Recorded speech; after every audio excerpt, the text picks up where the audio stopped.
Super, merci beaucoup Mathilde. Bonjour à tous, merci à tous d'être présents aujourd'hui sur un sujet du coup qui nous tient à cœur, qui est nos outils, le système d'information partagé au sein des MSP.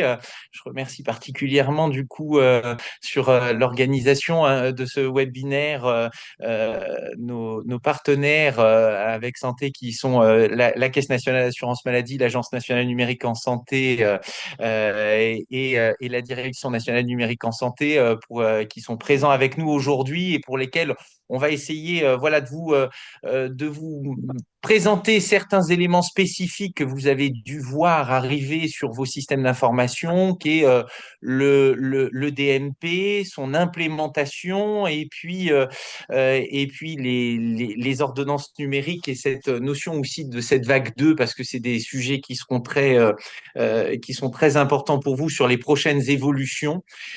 Simplement en introduction, pour dire que notre système d'information partagé, notre logiciel Pluripro au sein de nos MSP, c'est un socle qu'on a depuis le début, tous collectivement, qui nous permet d'interagir entre professionnels de santé autour de nos patients dans cette entité de soins. Donc, c'est vraiment un outil qui est très important pour la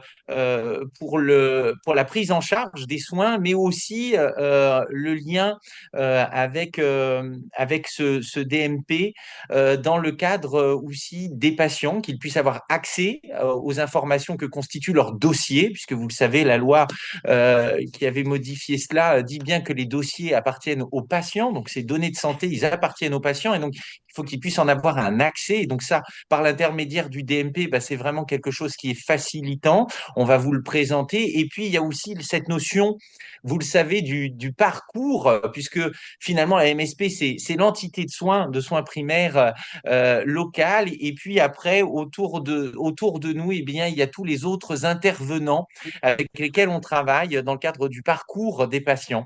Et donc, on voit bien aussi toute l'utilité derrière après de ces notions de DMP, d'ordonnance numérique. Voilà. Donc, c'était très important pour nous de pouvoir vous présenter ces différents points. Voilà. On va essayer, voilà, on va essayer d'avoir des temps, même si comme on est très nombreux, on s'excuse encore, hein, voilà, de ne pas pouvoir faire d'interaction immédiate avec vous. Mais l'idée, c'est vraiment que tout le monde puisse avoir une réponse à la fin à ces questions.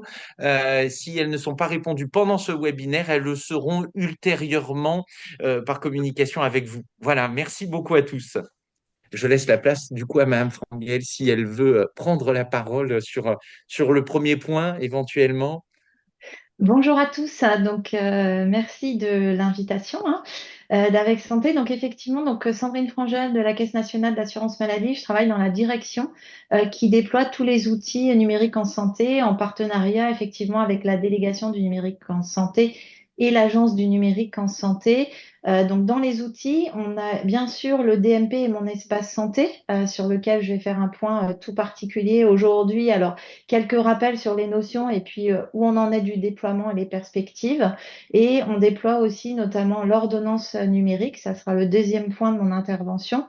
Et ensuite, on aura, alors avec des témoignages qu'on a voulu à chaque item, pour que ça soit intéressant d'avoir la vision de présentation nationale, mais après, les utilisateurs au quotidien, donc vous êtes MSP. Et on aura effectivement un troisième point là sur la suite grâce à l'évolution des outils. On déploie aussi dans cette direction tous les téléservices Amélie Pro que vous utilisez au quotidien.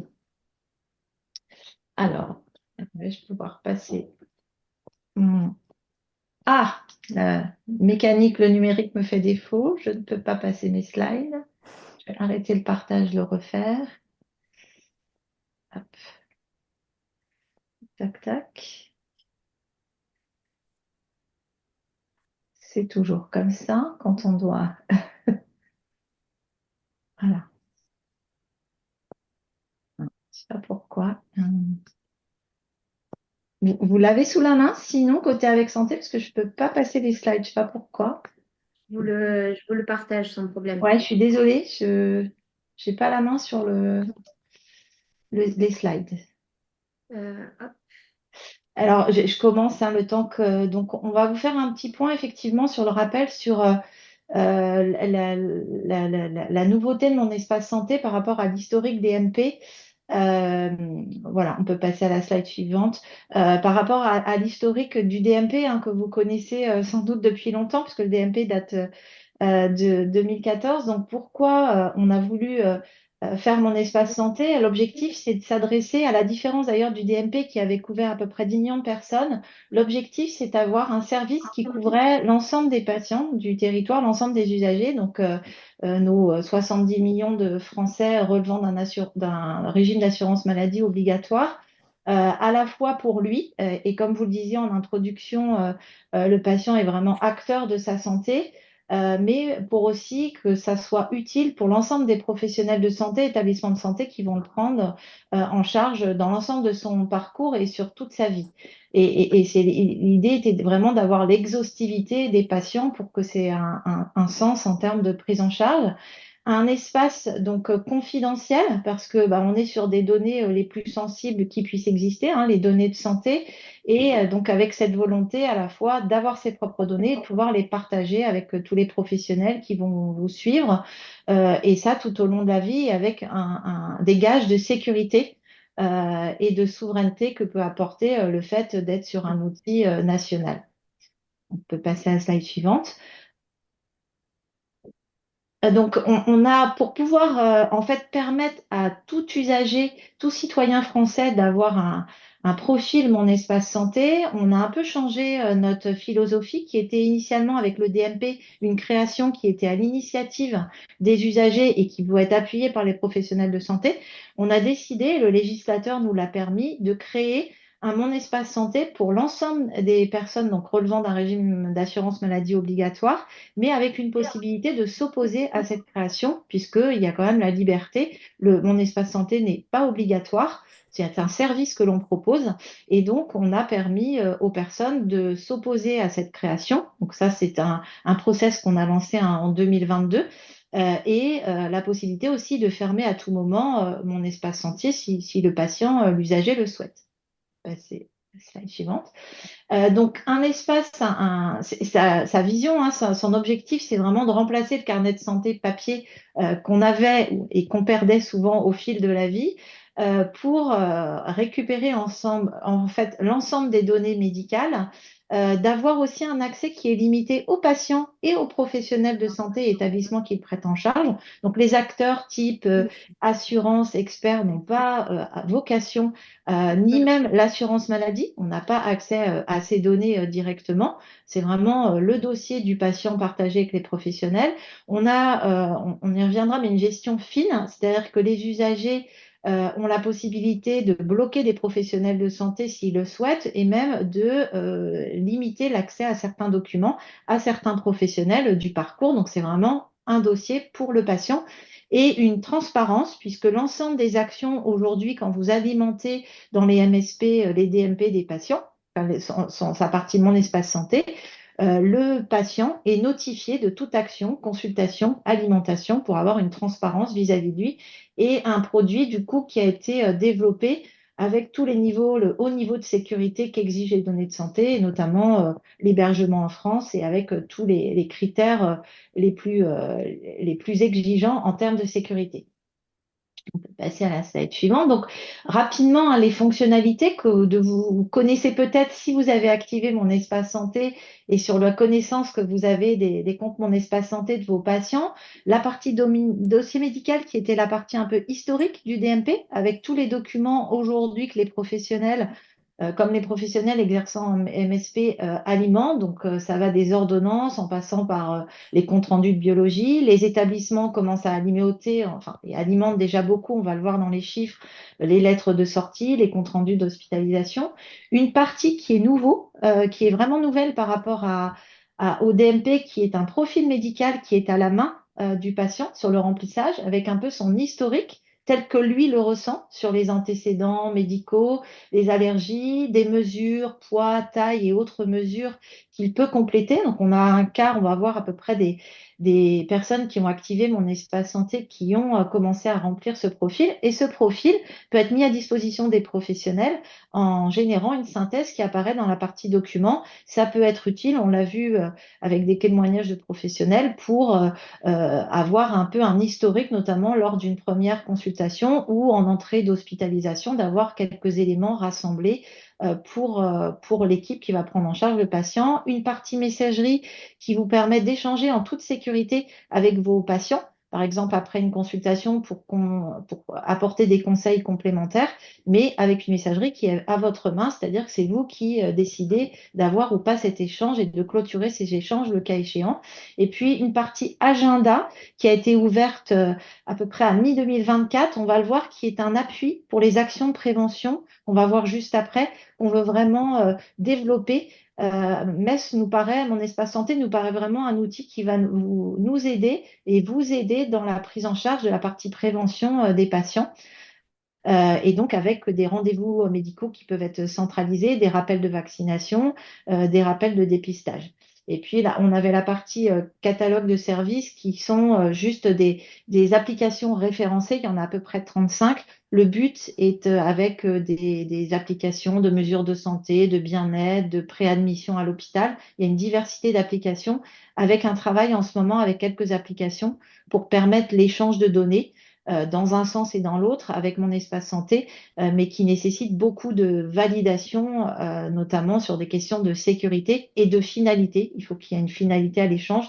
Donc ça, c'est en cours de travail. Sur la partie prévention, avant de passer à quelques chiffres d'usage, je vérifie le temps pour qu'on ait bien le temps du témoignage. On peut passer à la slide suivante. Sur la prévention, juste un focus qu'on a voulu faire en disant aujourd'hui, déjà ce que l'on peut faire avec mon espace santé sur la partie prévention et ce qu'on prévoit demain. Donc des rappels déjà d'examen qui sont, on a des critères aujourd'hui de ciblage sexe et âge, on veut les étoffer, mais qui permet de retrouver les vaccinations et pour le patient aussi de saisir ensuite ces vaccinations, mais il peut recevoir les rappels de vaccination. Les bilans de santé, vous avez peut-être vu donc dans le cadre des bilans qui ont été les questionnaires de santé sur 4 tranches d'âge pour le moment qui ont été mises en place par le ministère. Les questionnaires peuvent être remplis en ligne par les patients qui le souhaitent et il y a des notifications de la possibilité de prendre rendez-vous pour un bilan de prévention avec les professionnels habilités. Beaucoup d'articles que vous retrouverez sur la prévention qui sont soit des articles génériques, soit des articles un peu ciblés par rapport à votre tranche d'âge et sexe, où vous avez des actualités et qui sont renouvelées à peu près tous les trimestres. Des rappels de rendez-vous, des dépistages, par exemple dépistage de cancer du sein, donc des rappels qui sont notifiés dans l'agenda, et puis de la même façon des rappels du calendrier vaccinal notamment et des rendez-vous associés pour les enfants. On peut passer à la slide suivante. Sur ce qu'on veut faire à terme, c'est couvrir tout le spectre de la prévention, c'est-à-dire vraiment aller plus loin là dans la prévention qu'on vise et surtout enrichir les ciblages avec les données qu'on connaît des patients dans mon espace santé. Donc là, on a un décret en 2024 qui est paru pour nous permettre d'aller un peu plus loin et de collecter un petit peu plus d'informations dans nos systèmes d'infos pour vraiment faire de la prévention liée à des parcours qu'on identifie en fonction des profils des patients. C'est sur ce sujet qu'on travaille ardemment et en partenariat avec des échanges aussi, bien sûr, avec les professionnels de santé pour coller aux besoins de suivi des patients. Quelques chiffres maintenant pour terminer. Donc aujourd'hui, on a, vous voyez, 69 millions de comptes créés et presque un quart. Donc on est rendu quasiment là à 25% de patients qui ont activé mon espace santé. Donc ça veut dire que vous pouvez, on va le revoir juste après, en fait, vous pouvez alimenter les 69 millions de comptes. Par contre, effectivement, l'intérêt de l'activation, c'est que l'usager lui-même va pouvoir alimenter, va pouvoir échanger avec vous par messagerie. Donc, il y aura vraiment une utilisation, consulter les documents qui sont déposés, donc vraiment une utilisation active. Et on vous a mis quelques chiffres, vous pourrez les regarder tranquillement sur aujourd'hui l'utilisation, notamment sur des cas d'usage aussi importants. Par exemple, vous pouvez remplir vos directives anticipées et c'est d'utilité, on le voit notamment en échangeant avec les établissements de santé où c'est bien d'avoir recueilli ces éléments et comme je l'évoquais aussi, beaucoup de remplissage de questionnaires clés à date. On peut passer à la slide suivante. Donc, je passe rapidement, hein, vous verrez une bonne note sur l'application qui est vraiment très utilisée, notamment même pendant la consultation. Vous l'avez peut-être vu avec vos patients. On va passer à la slide suivante. Vous les regarderez tranquillement, ces chiffres. Pareil, c'est les moyens, hein, de notification du patient. On peut passer pour respecter à peu près le temps de parole. Là, juste pour signaler, hein, que vraiment, ça c'est important parce que c'est la base, hein, c'est que l'alimentation, vous le faites pour l'ensemble quasiment des Français aujourd'hui en alimentant mon espace santé. Et donc, ce qui est bien aussi, c'est quand vous alimentez, même si le patient n'a pas activé, il a une notification si on a ses coordonnées mail et c'est un entraînement à l'activation, on le voit, puisque d'avoir cette notification qui apparaît pour le patient. Voilà, et ça, c'est tous les supports. Donc ça, vous pourrez lire tranquillement, qui vous permettent d'orienter les patients qui seraient en difficulté, soit pour activer, soit pour utiliser mon espace santé. C'est tous les supports téléphoniques ou en ligne qu'on a mis en place. Et voilà, donc ça, c'est quelques exemples de parcours, vraiment des vrais parcours par des professionnels de santé qui ont été mis en place avec l'usage. Là, on a pris l'exemple d'un patient diabétique. Tout au long du parcours du patient, c'est à la fois l'utilité de mon espace santé sur l'alimentation en document, la consultation, l'usage de la messagerie, le partage d'ordonnances via mon espace santé avec une officine pour préparer les délivrances. Donc, on voit que tout au long du parcours, on a un usage de ce service. Passer. Et sur le reflet, alors je vais peut-être passer sur les chiffres directement parce que vous avez ces notions quand même d'habilitation des professionnels de santé qui ont un accès limité en fonction de la finalité de la prise en charge des patients. Juste pour vous dire, hein, qu'aujourd'hui, les professionnels de santé de ville que vous êtes sont les premiers alimenteurs du dossier médical partagé devant les établissements de santé et les laboratoires de biologie et qu'on a aujourd'hui les documents, les comptes rendus de biologie. On sait l'enjeu, hein, d'avoir très vite les comptes rendus de biologie pour les médecins en premier, suivi des ordonnances et des comptes rendus d'imagerie. Et vous voyez, à fin décembre 2024, hein, on arrive à un volume de documents à alimenter de près de 300 millions qui montre que on a vraiment là, on est passé à une dynamique supérieure par rapport au déploiement du DMP qui était loin de ces chiffres malgré le nombre d'années où on avait tenté de le déployer.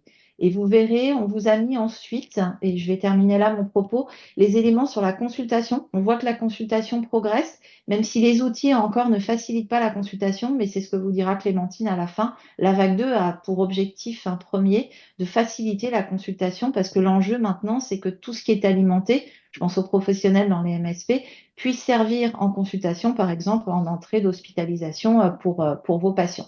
Et après, on vous a détaillé effectivement les chiffres aujourd'hui de l'alimentation aussi par les patients qui alimentent en documents et qui consultent aussi les documents déposés par les professionnels de santé. Voilà, je vais peut-être laisser, vous aurez ces chiffres, je vais peut-être laisser le témoignage de la maison de santé pour voir au quotidien, en fait, l'usage de cet outil. Et merci beaucoup. Merci beaucoup. Alors, sur le côté pratico-pratique, juste vous présenter deux petites choses, du coup, pour développer sur ce fameux DMP en MSP. Bien sûr, il y a tout ce qui est l'information auprès des patients qu'on peut faire en équipe et tout l'intérêt là qui a été présenté sur la gestion des données, finalement. On le voit très bien, hein, sur des consultations, sur des ordonnances, mais aussi sur les biologies, parce que, tiens, pour l'exemple, par exemple, la bio, c'est plus simple pour un patient d'aller rechecker sur mon espace en santé plutôt que d'aller sur son labo où il est obligé de remettre son code et son machin, des fois où c'est un peu compliqué. Alors, quand ils ont l'appli, une fois que c'est paramétré, c'est plus simple. Il y a des éléments comme ça qui facilitent un peu pour après re-rentrer en contact avec les patients sur du suivi en équipe. Je suis accompagné du coup de Gaëlle et de Angeline, nous pour la MSP de Pongibaud. Et Gaëlle qui est la cordeau de notre structure et Angeline qui est la responsable système d'information partagé de notre structure, pour vous parler juste de l'implémentation du DMP et de l'autre côté sur ce qui est le volet médical de synthèse qu'on envoie aussi pour les collègues dans le cadre du parcours. On commence peut-être par Gaël, du coup, je vais faire le petit partage du PowerPoint aussi en même temps. Tac, il est là. Hop, partagé. Hop, si normalement, ça doit être visible par vous. A priori, oui. Hop, yes, super. Alors, du coup, vas-y, je t'en prie, Gaël. Non, mais en fait, ce qui est fait chez nous, notamment par les médecins, c'est en fait l'automatisation de l'alimentation du DMP. Donc, c'est facile à mettre en place parce que c'est prévu directement dans le logiciel. C'est ça qu'on voulait vous montrer sur la diapo. Donc, il y a finalement qu'une case à cocher dans les préférences pour choisir, par exemple, que les prescriptions soient envoyées automatiquement sur le DMP à chaque fois qu'elles sont faites. Donc, c'est ce qui est fait chez nous. Donc, prescription, tout ce qui est ordonnance, peu importe que ce soit médicaments, ordonnance pour les labos ou pour les paramédicaux. Ouais. Et la deuxième image juste en dessous, c'est... Non, Non, pardon. juste en dessous sur la même Ah oui, page. pardon. Ah oui, oui, pardon. C'est ce qui s'affiche en plus à chaque fois qu'une prescription est faite. Donc, il y a un petit encadré supplémentaire où on peut finalement choisir de quand même pas envoyer la prescription si on trouve que ça n'a pas d'intérêt. Et on peut encore configurer d'autres choses sur la visibilité du document, notamment si les patients mineurs, par exemple, ne souhaitent pas que le parent y ait accès. Voilà. Et c'est à peu près tout pour mettre en place ce chargement automatique. Et du coup, ce qui est assez simple, parce qu'on a eu des remontées de MSP justement qui se posaient la question en équipe sur qu'est-ce qui faisait remonter dans le DMP et aussi sur l'intérêt justement de tout ça. Donc, à partir du moment où vous avez convenu ensemble de ce que vous faisiez remonter dans ces éléments, voilà, il y a quand même voilà, l'automatisation systématique, simple. Donc, du coup, il n'y a plus besoin de revenir dessus et ça se fait tout seul finalement pour tout le monde. Et puis après, il y a la partie encore pendant qu'on est en train de le faire, où on peut remodifier ça de façon individuelle. Et donc ça, c'est vrai que c'est vraiment important pour adapter en fonction de vos protocoles et de ce que vous décidez en équipe. Voilà. Et donc du coup, Angine, du coup, tu nous parles du coup du volet médical de synthèse. Alors, attends. Hop, toc. Donc voilà, je voulais vous montrer avant d'envoyer un volet médical de synthèse, là c'est un dossier patient. Donc avant que j'arrive, c'était un peu fouillant. Les données enfin, sont ni codées ni rentrées correctement. Donc ce qui donne après en fait quand vous envoyez votre dossier dans le DMP, un truc où vous n'avez aucune pathologie qui est rentrée, aucun antécédent, c'est tout donné dans les petites cases et c'est un peu, c'est ni structuré ni codé correctement. Ni visible d'ailleurs, ouais. Ni Du visible, coup, voilà, pour les autres. voilà.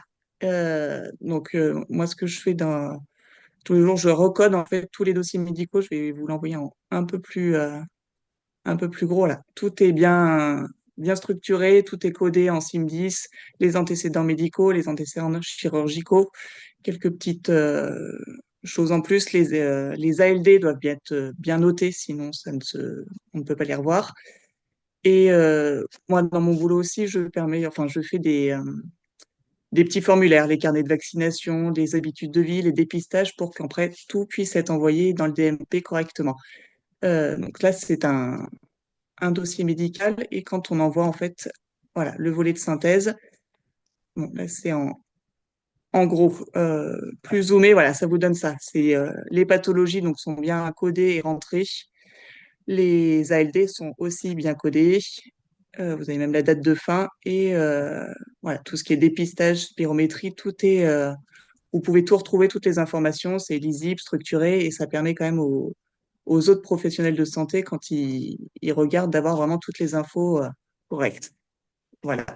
Ah oui, c'était la petite note du coup sur la question qualité. Du coup, dans cette alimentation, on voit bien l'intérêt du volet médical de synthèse et pour le patient, parce qu'on l'avait déjà, nous, dans nos systèmes d'information partagé, la partie qu'on pouvait remettre avant au patient sur les éléments de son dossier, en tout cas sur les caractéristiques, quand il va voir d'autres professionnels de santé sur ses antécédents et les parties des dépistages et tout ça. On voit aussi l'intérêt dans le cadre des hospitalisations, du passage aux urgences, dans le cadre des vacances, avec d'autres structures, d'autres professionnels de santé qui vont interagir avec les patients quand ils sont en vacances ou dans des contextes d'urgence. Mais tout l'intérêt aussi de tout ça, de ces documents qui sont partagés aux patients pour qu'ils puissent s'en servir, c'est qu'elles soient aussi assez lisibles et au moins qu'il y ait les éléments et que ça puisse se mettre à jour de façon facile. Alors, cette question de l'implémentation de nos systèmes d'information, on en a parlé dans beaucoup d'ateliers, on en a parlé très régulièrement dans les journées régionales, nationales, sur cette question-là. On voulait vous le partager juste pour vous le montrer que c'est faisable. Il y a des questions on a des possibilités justement de personnes en équipe qui sont dédiées à cela. On n'invente pas le fil à couper le beurre, hein. C'est-à-dire que dans d'autres structures, type établissement hospitalier, on avait ces fonctions support qui ont été créées. Et bien dans les MSP, l'idée, c'est aussi d'aller vers cela, parce qu'on voit bien justement que la qualité de l'encodage, ou en tout cas de la façon dont c'est renseigné dans vos dossiers tous collectivement au sein de l'équipe, peut amener justement à des extractions de données qui sont très intéressantes. Alors voilà, c'était un petit peu ce zoom très pratico-pratique pour dire que finalement, on peut implémenter très facilement et ça nécessite quand même des fonctions support au sein de nos équipes de coordination et aussi de fonctions coordinateur et coordinatrice, mais aussi de cette fonction support sur le SIP, voilà, qui peut être mutualisée au sein de l'équipe. Voilà, c'était pour partager cela. Merci à tous.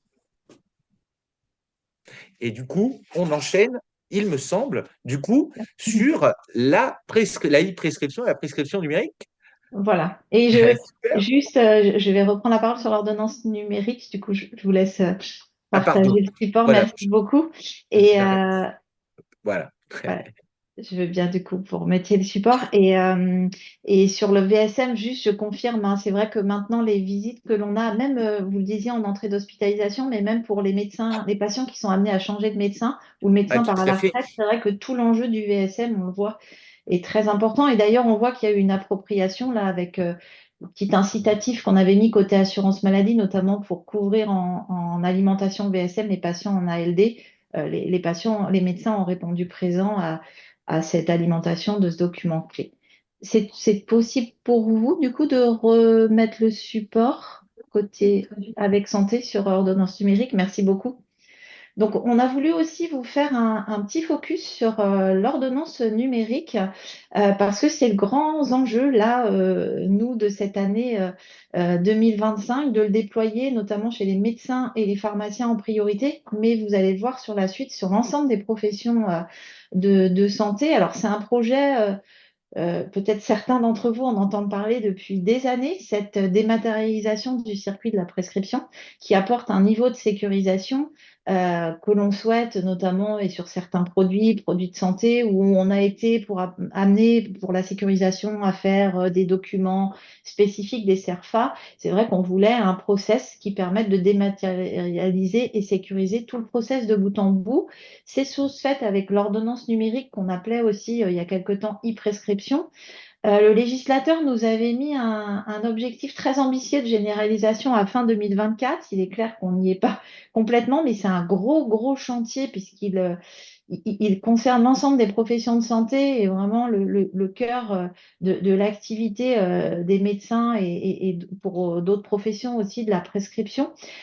Donc là, vous allez voir, on est arrivé à des chiffres importants hein, sur les médecins et les pharmaciens, mais on a encore toutes les autres professions à couvrir. Donc on est en train de repositionner un calendrier avec le ministère, de dire on veut déployer, généraliser quasiment sur tous les médecins de ville et pharmaciens à fin 2025.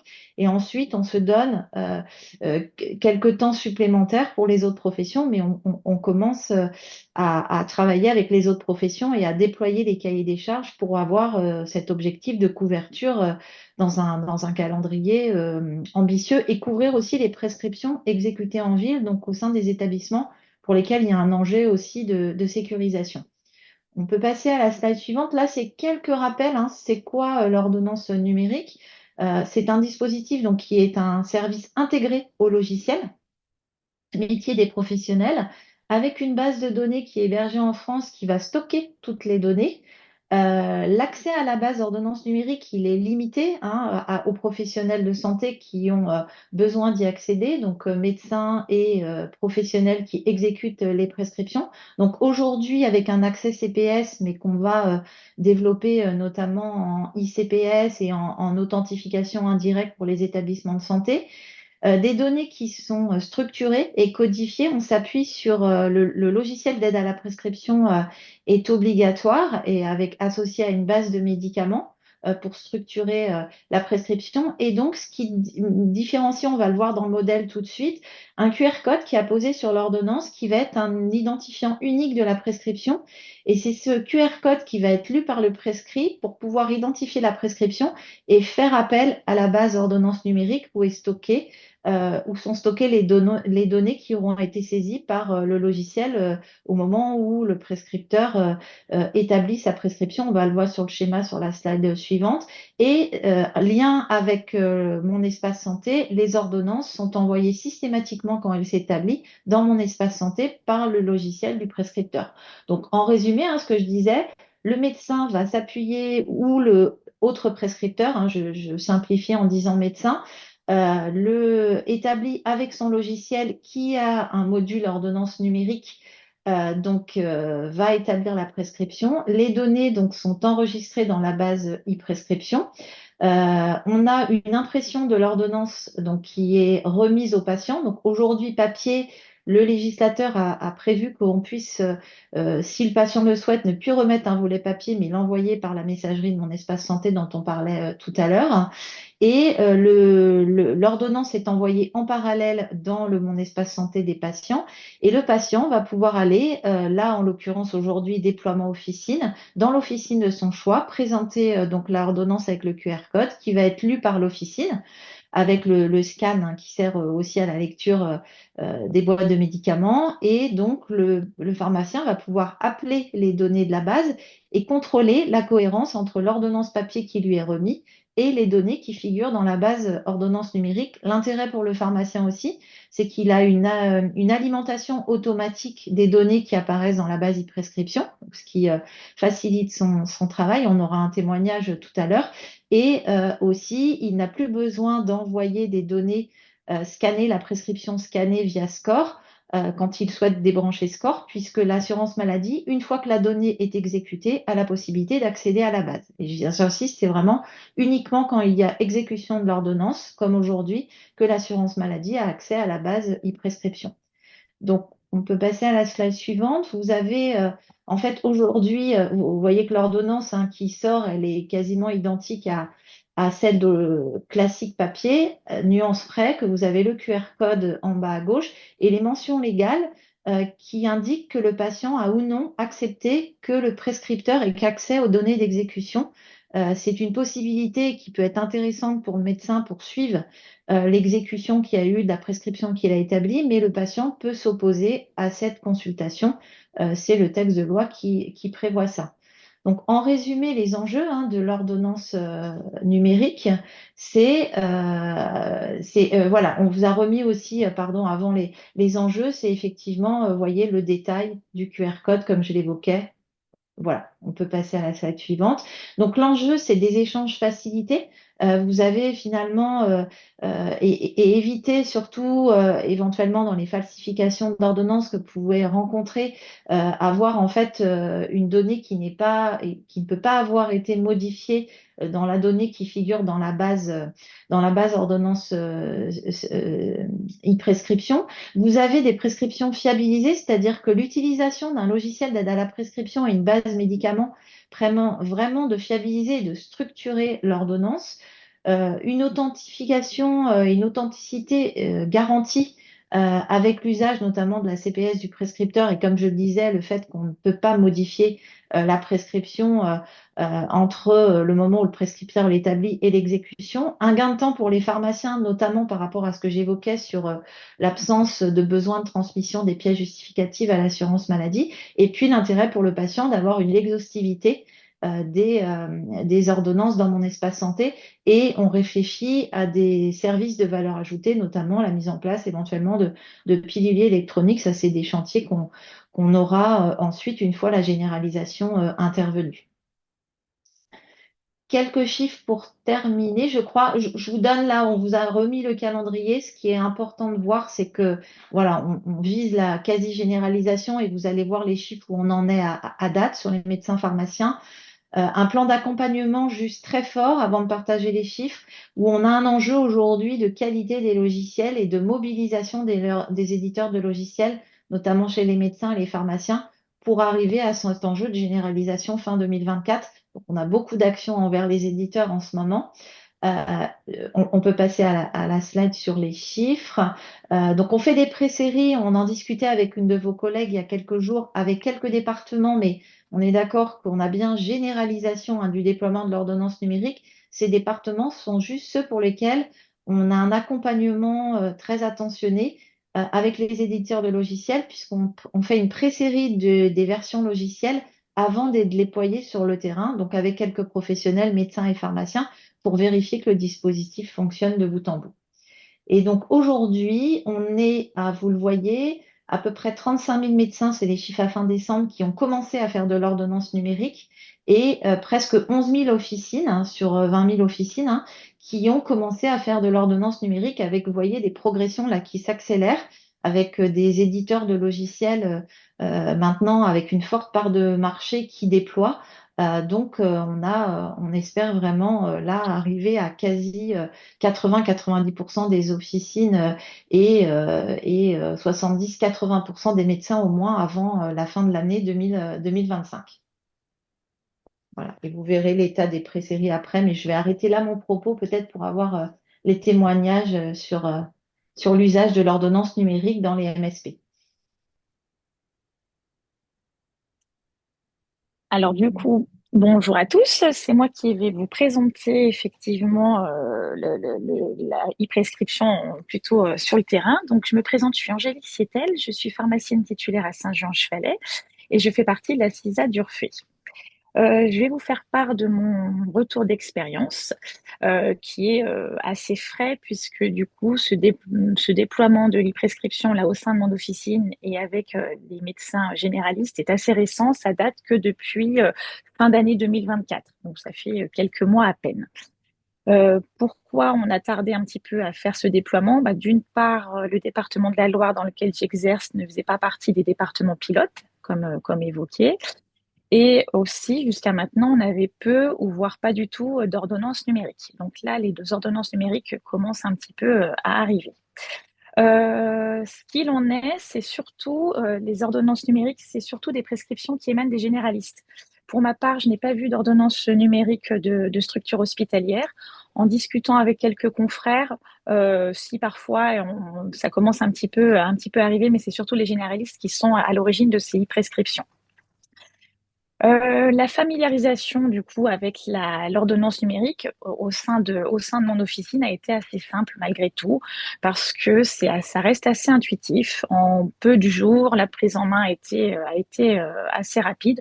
On a des logiciels métiers qui se sont tout à fait adaptés, qui essayent de nous simplifier les tâches au maximum. Donc, comme évoqué, qu'est-ce qu'une ordonnance numérique? Le patient arrive avec une ordonnance papier sur laquelle figure ce fameux QR code. Donc, c'est ce qui permet du coup de sécuriser tout ça. Les avantages principaux que moi je vois à l'ordonnance numérique, j'en ai distingué plusieurs, donc environ 4, mais il y en a peut-être plus. On a des intérêts communs, médecins et pharmaciens. D'une part, cet avantage principal, c'est que ça nous permet de nous sécuriser une ordonnance. C'est-à-dire que l'ordonnance numérique, elle est unique et elle est infalsifiable. Donc, ça limite ces fraudes à l'ordonnance, des patients qui pourraient rajouter des choses sur l'ordonnance ou des patients qui ont photocopié des ordonnances qui n'auraient été pas destinées. Donc ça, d'une part, c'est un gros point positif et c'est ce qu'il faut mettre en avant, je pense. Un autre intérêt pour nous, pharmaciens, c'est que ça nous permet un double contrôle puisque notre facture, que ce que nous facturons, ça doit vraiment correspondre à l'ordonnance numérique. Donc, si jamais on se trompait de dosage, tout de suite, on a une alerte au niveau du logiciel en disant il n'y a pas de corrélation entre la e-prescription et ce que vous délivrez. Ça peut se faire surtout si on fait une saisie manuelle des produits.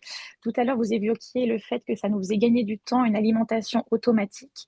En fonction de la e-prescription, ça alimente directement une facture. Nous, on ne le pratique pas parce que ça nous permet du coup effectivement de bien vérifier que ce qu'on délivre, ça correspond bien, ce qu'on a sorti des tiroirs, que ça corresponde bien avec ce qui est sur l'ordonnance. Donc, pour ma part, c'est peu pratiqué. Je crois que mes confrères aussi utilisent encore très peu cette alimentation automatique. Un avantage, je pense, pour le médecin, c'est que du coup, cette ordonnance numérique, elle peut être considérée comme une ordonnance sécurisée, et elle peut être aussi considérée, je crois, comme une ordonnance médicament d'exception. Donc, ce fameux QR code sécurise tout ça. Pour le médecin, il n'y a plus de paperasse à remplir. On voit, c'est assez lourd quand même, ces ordonnances sécurisées ou ces ordonnances de médicaments d'exception. Ça fait vraiment office d'ordonnance sécurisée. Donc ça, je pense que c'est un sacré atout et un gain de temps pour les prescripteurs. Et nous, le gain de temps vient aussi que certaines ordonnances, quand elles sont avec des produits assez onéreux, on se doit de vérifier l'authenticité.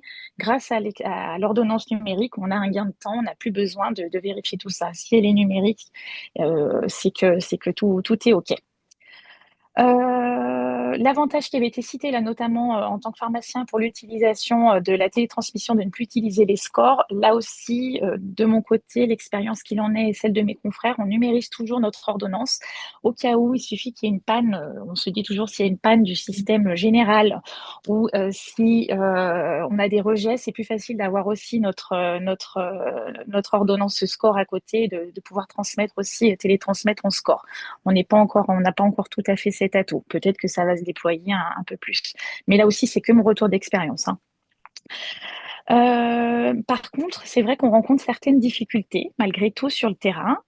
Il faut qu'on ait un matériel adapté, nous, pharmacie d'officine, pour pouvoir lire ces QR codes.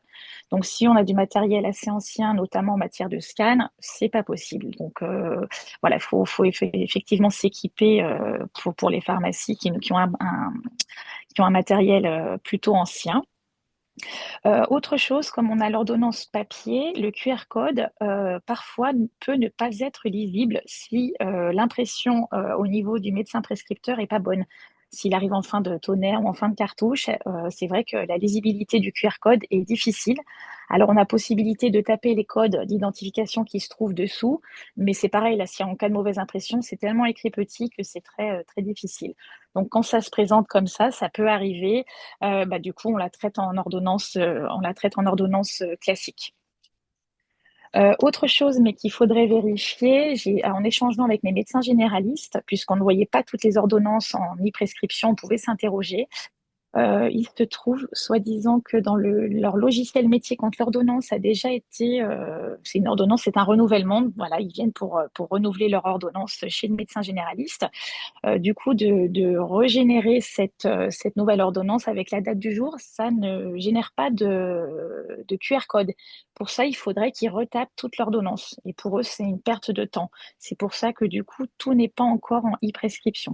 Alors, je ne sais pas si ça vient de certains logiciels métiers qui bloquent ou pas, ou est-ce que ça peut être une évolution. Ça, c'est vrai qu'il faudrait recreuser avec tous les différents logiciels métiers.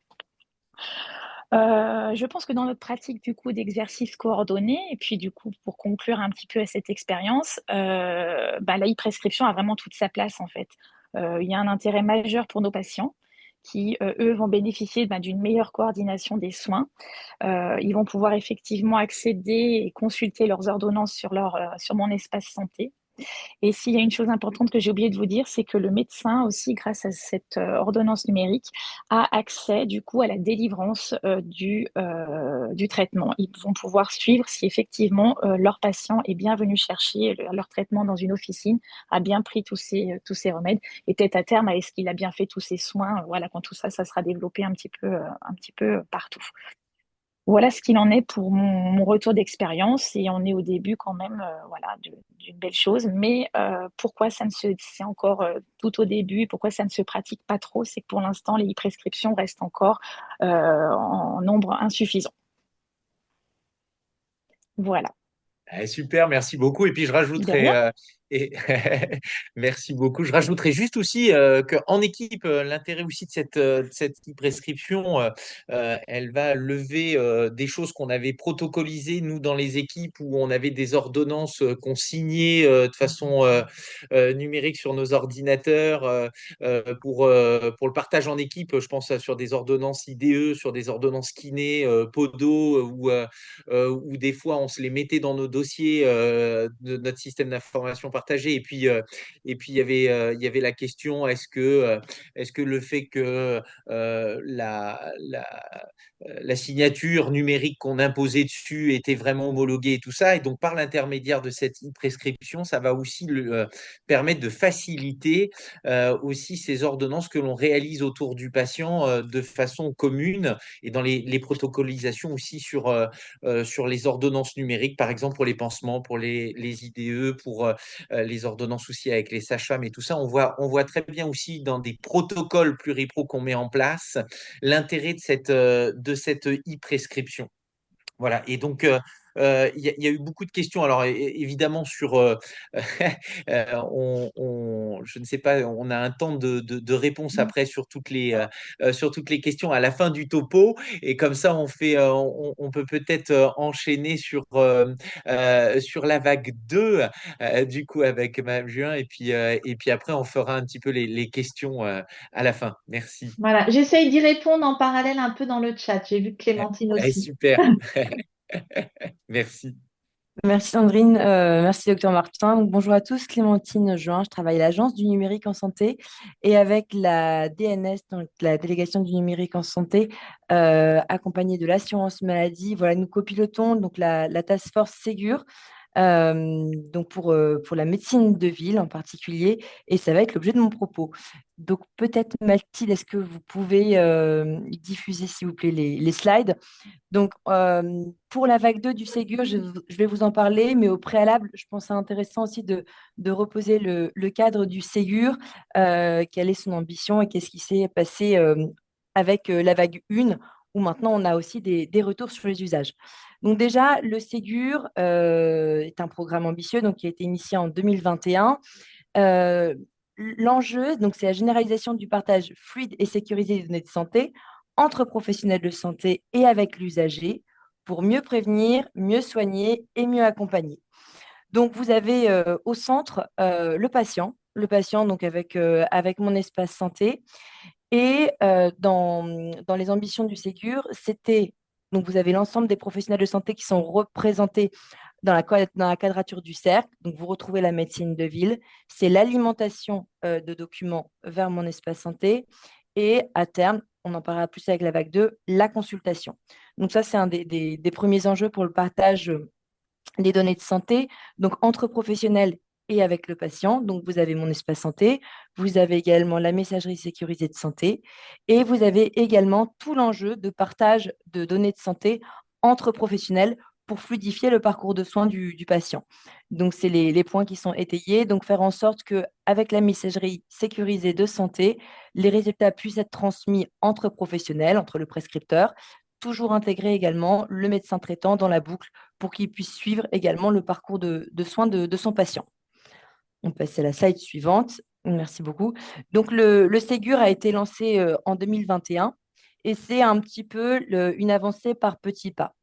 Donc, le premier pas essentiel était de faire en sorte que les Français disposent de mon espace santé. Donc, je ne reviens pas sur ce que vous a présenté Sandrine, mais voilà, aujourd'hui, avec 97% des Français qui sont dotés de mon espace santé, on pouvait passer donc au pas suivant qui consistait vraiment en la vague 1. Et la vague 1, c'était l'enjeu de l'alimentation de mon espace santé, donc atteindre une masse critique qui fait qu'en fait mon espace santé devient un outil incontournable pour la prise en charge d'un patient. L'alimentation, le côté massif et quantité, l'enjeu de la vague 2, si on peut revenir juste à la slide précédente s'il vous plaît, l'enjeu de la vague 2, ça va être plutôt une montée en qualité de cette alimentation. Vous êtes tous sans savoir que dans l'alimentation, il y a peut-être parfois et souvent des doublons, des envois qui sont massifs ou des documents qui ne sont pas forcément pertinents. Aujourd'hui, la vague 2, ça va être la montée en qualité du Ségur et ça va être également l'enjeu de la consultation. Donc, Pour résumer, sans rentrer de manière trop technique dans la vague 2, vous allez avoir l'enjeu d'améliorer ce qui a été fait en vague 1, qui était une première étape. Je pense notamment à l'introduction de l'identité nationale de santé, le déploiement des usages avec la messagerie sécurisée de santé et l'intégration dans les logiciels. Ça va être l'alimentation du DMP en automatique, le déploiement également de l'ordonnance numérique qui était portée par le Ségur. Et puis, on a parlé du volet de synthèse médicale et c'est une des exigences de la vague 2, notamment pour apporter un cadre d'interopérabilité plus solide qu'en vague 1. Et je vois que la MSP de Pongibaud avait déjà pris les devants. Merci beaucoup. Donc, c'est le gros pavé transversal, le bleu foncé. Les autres enjeux de la vague 2, ça va être la consultation de mon espace santé. Ça va être l'intégration facilitée des documents reçus par messagerie sécurisée de santé. Et un enjeu également clé, la sécurité des systèmes d'information. On en parle beaucoup dans le milieu hospitalier, mais dans le milieu également libéral et dans les cabinets des professionnels, l'enjeu est tout aussi important. Slide suivante, s'il vous plaît. Donc, un petit retour sur la vague 1, donc, qui est désormais clôturée, mais qui a permis en fait d'initier cette alimentation massive de mon espace santé. Donc, je reprends des courbes qui ont été partagées par Sandrine. Aujourd'hui, sur la médecine de ville, on est actuellement sur un peu moins de 10 millions de documents qui sont versés dans mon espace santé de façon mensuelle. On est sur 43 parce qu'il y a eu un nouveau logiciel qui a été référencé récemment, Ségur. Donc, référencer Ségur, c'est répondre à tout un ensemble d'exigences qui permettent notamment l'alimentation automatique du dossier médical partagé, l'identité nationale de santé également qui est en automatique. Voilà, tout un ensemble d'exigences porteurs en fait d'usage pour promouvoir les usages du numérique en santé. Et donc, il y a des financements à la clé, mais il y a également tout un guichet de référencement qui reste pérenne pour permettre aux logiciels qui n'étaient pas prêts dans les temps d'obtenir ce référencement Ségur, qui est un des critères notamment pour valider l'indicateur équipement Ségur au forfait structure. Donc aujourd'hui, on sait que plus de 70 000 médecins disposent d'un logiciel équipé Ségur, donc ce qui permet quand même un vivier de médecins qui peuvent alimenter mon espace santé, le consulter et promouvoir en tout cas les usages du Ségur.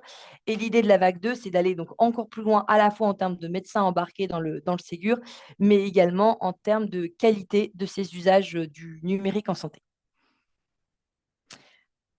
Calendrier prévisionnel que je partage avec vous. Donc, pour la médecine de ville, on va être sur une prépublication des documents en lien avec le Ségur Vague 2. Donc, la prépublication, c'est une liasse de 3 documents qui sont tout un corpus d'exigences, donc là, qui sont plus à destination des éditeurs et qui seront après rendus opérationnels donc, dans vos logiciels en termes de fonctionnalités courant 2026, donc plutôt sur le début d'année 2026. À titre indicatif, je vous mettais également en visibilité d'autres professionnels dont vous êtes généralement assez proches par l'exercice au sein de maisons de santé, donc les officines, les sages-femmes paramédicaux. Il y avait une question qui a été posée dans le chat et dans les paramédicaux seront embarqués dans le Ségur les infirmières avec une pratique avancée. Vous avez également les masseurs kinés, les orthophonistes, les orthoptistes, les pédicures podologues. Donc, voilà. Et également les chirurgiens dentistes prochainement. Je voulais profiter de la réunion qui mobilisait les acteurs en maison de santé, de faire un petit focus un petit peu sur tout un corpus d'exigences donc qui portera pour le Ségur, mais plus spécifiquement pour les logiciels qui décideront d'être référencés avec le profil centre et maison de santé. Donc, ce profil existait déjà en vague 1, avec un ensemble d'exigences propres à l'exercice au sein de structures d'exercice coordonnées. Je voulais faire ce focus spécifique pour la vague 2 sur le profil centré maison de santé, parce qu'il y a eu un travail de fond qui a été fait, notamment pour réintégrer et mettre au goût du jour les exigences du label e-santé. Label e-santé, qui est une des conditions pour toucher les forfaits donc ACI. Donc, dans ces exigences qui datent de 2012, 2012 c'est le lancement du label e-santé, la dernière mise à jour des exigences date de 2016 et vous n'êtes pas sans savoir que quand on parle du numérique, très vite, certaines exigences peuvent devenir obsolètes. Donc, il y a eu un travail de fond qui a été fait pour reprendre aujourd'hui les exigences qui gardaient une certaine pertinence, du moins dans l'exercice en maison de santé. Donc, reprenant différentes thématiques qui sont propres, pardon, à l'exercice coordonné, et une évaluation qui a été faite de ces exigences avec les professionnels de santé et également avec les éditeurs. Donc, ça a permis, on passe à la slide suivante, de garder au final une quinzaine d'exigences, donc issues du label e-santé et qui ont été plébiscitées par les professionnels et également validées par les éditeurs, qui portent donc sur les thématiques de gestion de l'équipe de soins du patient, sur l'enregistrement du consentement au partage des documents au sein de la structure, donc MSP ou centre de santé, sur la gestion de la confidentialité des documents au sein de la structure, sur la gestion des protocoles pluriprofessionnels de la structure et des comptes rendus de réunions pluriprofessionnelles, la gestion de mémos et messagerie instantanée, donc toujours au sein de la structure, et protection d'un rapport sur les indicateurs de la structure. Et il y a une exigence qui a été introduite qui fait appel à la recherche multicritère au sein de votre logiciel de gestion de cabinet, intégrant donc en critères l'âge, le sexe, l'IMC, type et type de document, inclusion dans un protocole donné et également des éléments donc, issus des codifications SIM et CISP. Donc, sur cette dernière exigence, en fait, c'est la fusion de plusieurs exigences voilà, il y avait une vraie demande des professionnels pour garder et surtout mettre en avant cette exigence. Cette exigence a été présentée aux éditeurs en décembre. Donc voilà, donc c'est des exigences qui seront portées en vague 2. Je reviens juste sur la prépublication qui est prévue donc courant février. Et ensuite, il y aura tout un ensemble de webinaires thématiques pour revenir plus précisément sur ce qu'apporte la vague 2, sur des sujets comme l'INS, la MS Santé, l'alimentation, consultation du DMP, ordre numérique et autres.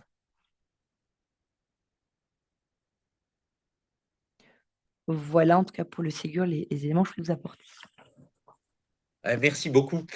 Merci beaucoup parce que c'était des éléments qui sont importants. Ça a répondu déjà à plusieurs questions, notamment sur la vague 2, et on voit bien sur toute l'utilité. Et merci aussi pour ce point d'information pour tous là sur la question de la vague 2, du e-label. Qui nous concerne tous dans le cadre de nos ACI au sein de nos MSP et de cette question qui est au moins levée sur les modalités de rémunération et de nos SIP, et puis aussi sur l'ouverture justement à toutes ces fonctionnalités qu'on peut avoir en pluripro. Voilà, c'est vraiment ça qui est très important parce que l'idée de tout ça, vous l'aurez compris, au sein de nos SIP qui reste quand même un vrai socle de nos équipes, c'est que ça puisse faciliter tout ce que l'on met en œuvre au sein de nos protocoles pluripro, au sein de nos délégations de tâches, au sein de nos organisations collectives, et que le patient, il ait toutes ces informations en direct. On le voit très bien, c'est quand même très utile pour les échanges avec eux aussi. Voilà. Donc c'était vraiment l'idée de vous montrer que d'abord, il y a eu beaucoup de questions, notamment sur les prescriptions, sur les prescriptions sécurisées. On voit bien que voilà, c'est des choses qui pourraient simplifier beaucoup, et qu'une fois que ce sera finalisé partout, ça va être un sacré engouement a priori. Alors, peut-être d'ailleurs, je vais profiter de j'y vois parce que ça fait l'objet, en fait, pour être très clair sur le sujet. Donc, l'ordonnance numérique, elle couvre bien le circuit des médicaments d'exception qu'évoquait votre collègue et les médicaments stupéfiants. C'est tout l'intérêt, ce que je disais au début, c'est que la sécurisation, elle est apportée maintenant par le process et on n'a plus besoin d'utiliser des papiers filigranés, tout ça qui avait été conçu par le passé pour apporter cette sécurisation. La difficulté que l'on a aujourd'hui, c'est que vous l'avez vu dans les chiffres, on n'a pas aujourd'hui l'ensemble des professionnels prescripteurs et l'ensemble des professionnels qui vont être amenés à réaliser les prescriptions. Et je m'excuse pour le terme exécutant qui n'est pas très joli, qu'on utilise familièrement, j'ai vu dans le chat. Et donc, pour ce qu'on a précisé sur les ordonnances stupéfiants, et notamment, on voit qu'il y a un enjeu parce qu'avec la mise du tramadol et codéine sous le régime stupéfiant, ça va concerner beaucoup plus de médicaments encore. c'est que si vous avez un médecin aujourd'hui et un pharmacien, on sait que dans des bassins de vie, le médecin sait désormais que les pharmaciens qui vont exécuter les prescriptions sont bien en process ordonnance numérique. Là, il a la possibilité d'arrêter le papier filigrané parce que le pharmacien est en capacité de récupérer la donnée dans la base e-prescription, comme on expliquait tout à l'heure. La difficulté que l'on a, et c'est peut-être la nuance là, et on a essayé de l'évoquer au sein de notre réseau dans ce qu'on appelle une lettre réseau, une instruction interne, c'est que dans le cas où le médecin aujourd'hui est passé en ordonnance numérique et que les textes lui permettraient de ne plus avoir recours aux prescriptions, enfin au CERFA filigrané, le pharmacien qui n'est pas encore équipé, ben, il n'a pas moyen de savoir si on a bien été dans un process respecté du stupéfiant et il n'a pas, il n'a pas la garantie. Et c'est dans ces cas-là où effectivement, si les pharmaciens autour ne sont pas équipés, ben, le médecin doit continuer provisoirement à utiliser le papier filigrané. Et c'est pour ça que nous, on a eu une action là dans le cadre du plan d'action que j'ai évoqué très rapidement. Le directeur général de la CNAM a écrit fin décembre à l'ensemble des éditeurs pharmaciens en leur donnant l'enjeu de déployer très vite en officine, notamment avec cette échéance-là de début mars, parce que plus on aura d'officines équipées et qui pourront débarrer l'ordonnance numérique comme votre collègue là qui a témoigné tout à l'heure, eh bien là, à ce moment-là, les prescripteurs pourront, et qui sont en ordonnance numérique, arrêter d'utiliser du papier filigrané qui n'est pas très pratique, quoi. Donc voilà les explications sur ce sujet qui a suscité pas mal de discussions. J'ai essayé d'y répondre aussi. L'obligation, elle est bien dans les textes du médecin de faire l'ordonnance numérique, mais comme tous les autres professionnels de santé, mais avec des exceptions qui sont prévues par les textes, qui sont, par exemple, un professionnel, un médecin qui va faire des prescriptions pour ses proches, qui est retraité, on ne va pas lui demander de s'équiper en ordonnance numérique. Donc, il y a quelques cas d'exception, d'incidence technique qui sont prévus par les textes. Donc voilà, il y avait pas mal de questions qui tournaient autour de ça, je crois. Et après, sur les QR codes qui apparaissent tout seuls sur une deuxième page, même sur la taille du QR code, on sait qu'on a eu beaucoup de questions. C'est des paramétrages et on a fait des retours aux éditeurs où le QR code, il ne doit pas prendre la moitié de l'ordonnance. L'idée, c'est que le paramétrage de l'imprimante aussi fasse que le QR code ne se trouve pas tout seul sur une page. Donc ça, c'est des petits ajustements sur lesquels on fait des retours réguliers. Et l'accompagnement, je vois qu'une collègue de l'assurance maladie a répondu aussi. On a des visites et qui vont se poursuivre sur 2025, notamment auprès des médecins et pharmaciens, pour les accompagner au-delà de l'accompagnement des éditeurs, pour vraiment s'approprier ce process d'ordonnance numérique. Merci beaucoup. Ouais, on voit bien que c'était effectivement une question qui a soulevé beaucoup d'attention.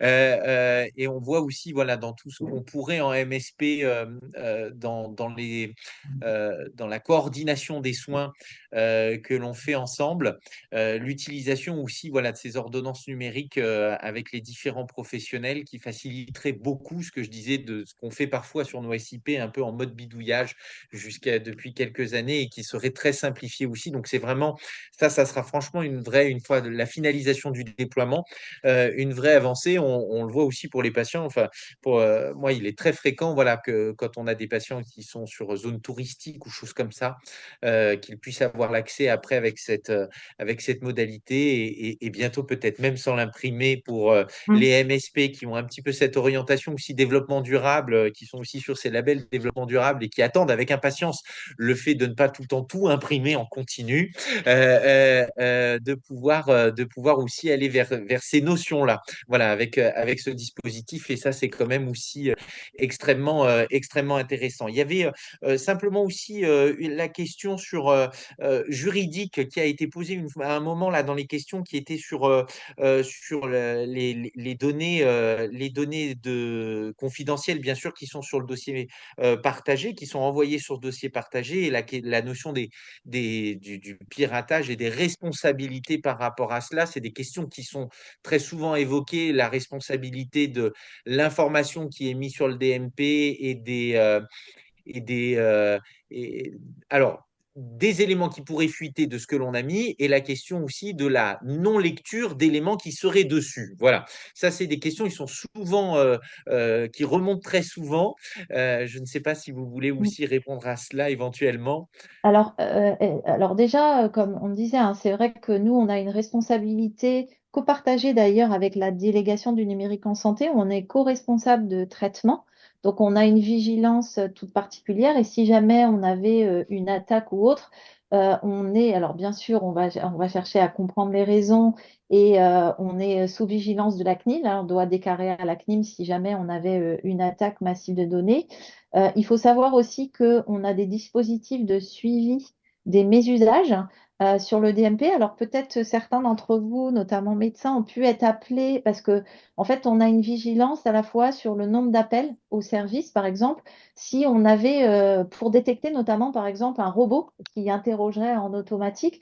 Donc quand on a des consultations en base qui dépassent certains seuils, alors bien évidemment, on ne communique pas les seuils, mais si on a ça, on a un support qui est mis en place qui va prendre et il va y avoir une prise de contact par nos délégués du numérique en santé côté assurance maladie pour comprendre.